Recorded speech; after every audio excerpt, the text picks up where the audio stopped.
Nasira ng Bagyong Uwan ang ilang fishpen ng mga fish growers sa coastal areas ng Dagupan City dahilan upang magsagawa ng agarang salvage operation ang mga mangingisda. Ayon sa ulat, ilang alagang bangus ang sinalba ng mga residente sa mismong gabi ng bagyo. Sa barangay Kalmay, sama-samang binuhat ng mga fish grower ang mga natirang isda mula sa nasirang fishpen upang maiwasan ang lubos na pagkasira at mapakinabangan pa ang produkto. Sa kasalukuyan, nagsasagawa na ang mga mangingisda ng pagsasaayos at pag-aayos ng kanilang mga fishpen upang makabangon at makabawi mula sa pagkawala ng kanilang mga produkto. Matapos manalasa ni Super Typhoon Uwan dito sa may bahagi ng Dagupan City ay dali-daling nagpunta ang ilan sa mga mangingisda sa kanya-kanya nilang mga fishpen para tignan yung kanilang mga pinapalaking isda tulad na lamang ng bangus.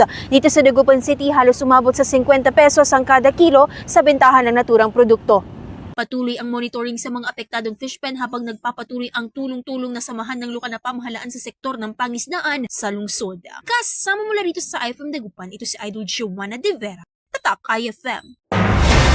IFM News. IFM News. IFM News.